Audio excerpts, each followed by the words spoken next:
آئیے ایک اور حدیث سنیے، یہ بھی بخاری شریف میں ہے، روایت کرنے والے صحابی کا نام ہے برا ابن عازب، کہتے ہیں کہ نبی صلی اللہ علیہ وسلم نے مجھے بلایا اور فرمایا برا، جب رات کو بستر پہ جانے لگو، جب رات کو سونے لگو تو اس سے پہلے وضو کر لیا کرو، توضأ وضوءک للصلاۃ، وہ وضو جو نماز کے لیے کرتے ہو ویسا ہی وضو کر لیا کرو۔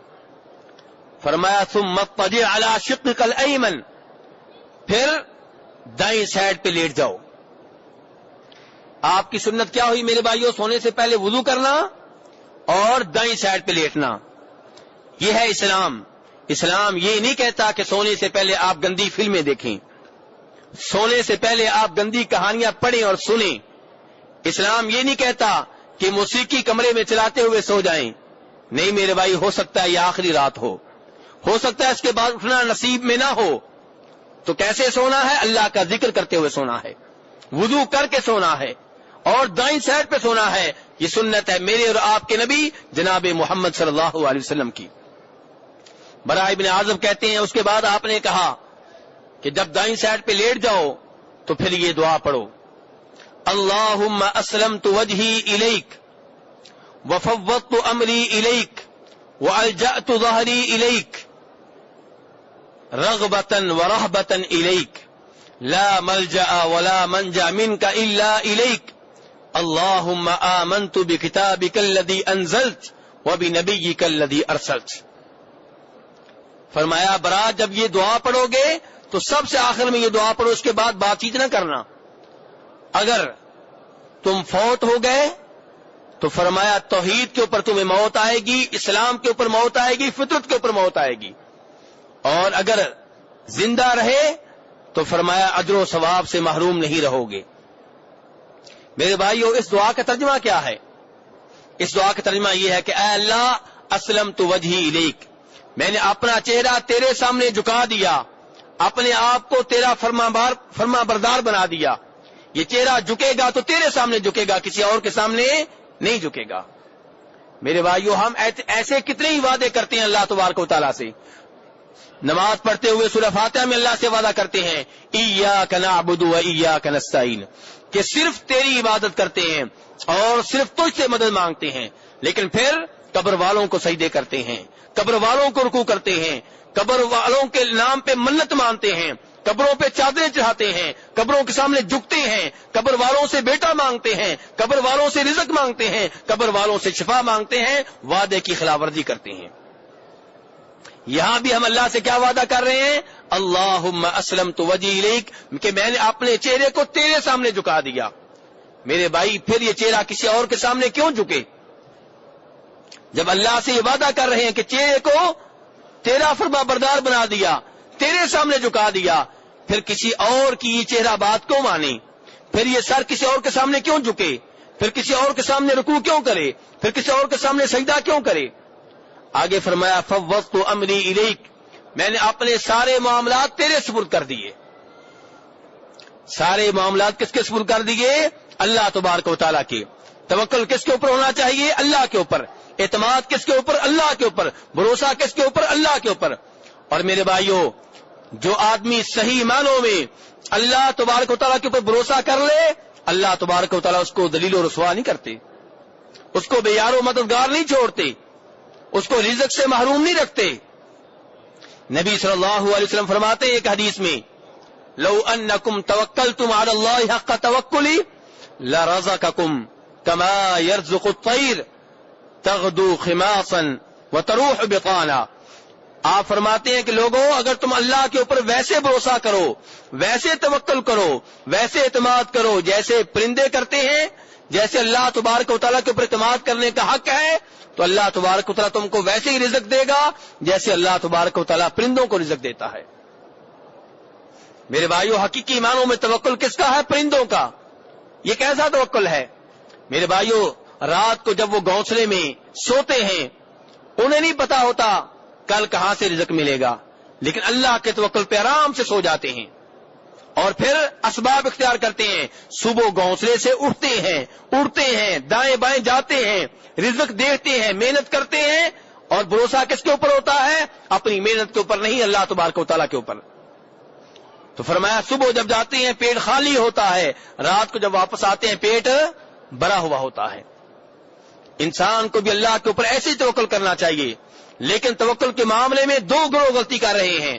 ایک وہ گروہ جو اللہ تبارک و تعالیٰ کے اوپر بالکل اعتماد نہیں کرتا، اس کا سارا اعتماد اسباب کے اوپر ہے، ذرائع کے اوپر ہے، مشینوں کے اوپر ہے، لوگوں کے اوپر ہے، وزراء کے اوپر ہے، بادشاہوں کے اوپر ہے، حکومت کے اوپر ہے، فیکٹریوں کے اوپر ہے، اور اپنے ڈائریکٹروں کے اوپر ہے. اللہ تبارک و تعالیٰ کے اوپر اعتماد نہیں ہے.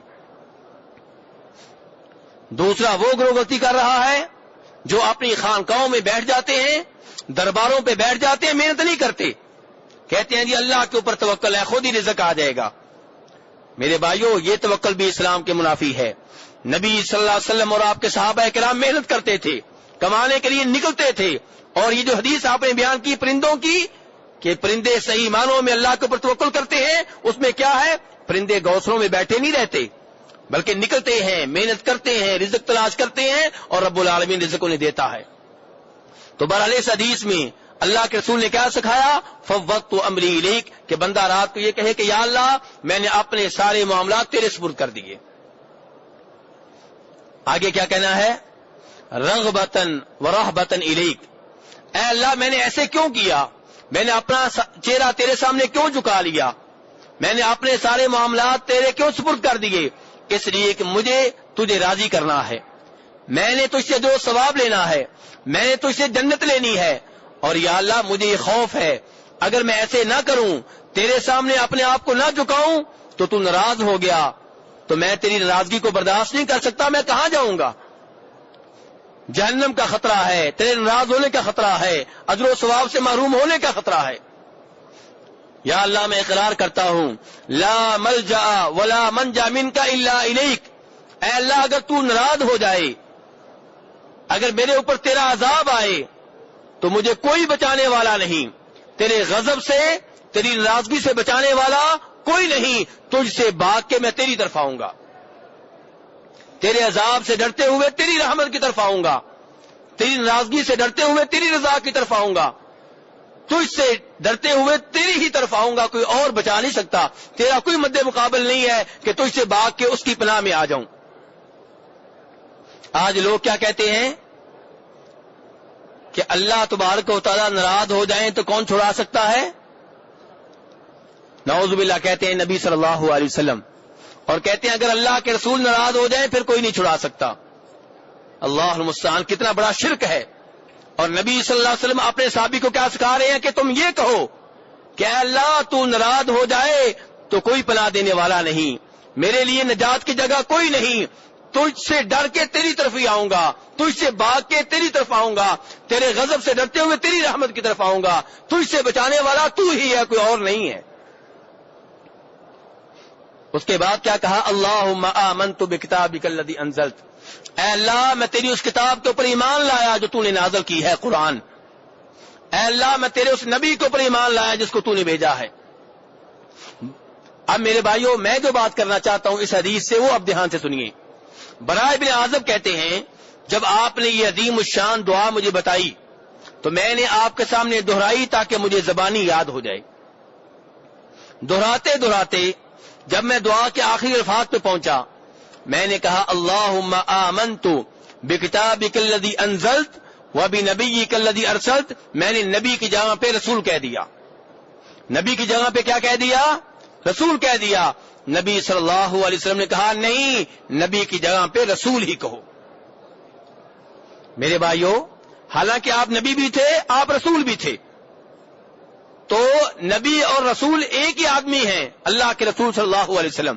لیکن آپ نے اپنے صحابی کو اس بات کی اجازت نہیں دی کہ وہ نبی کی جگہ پہ رسول کہیں، فرمایا نبی کی جگہ پہ نبی کہو.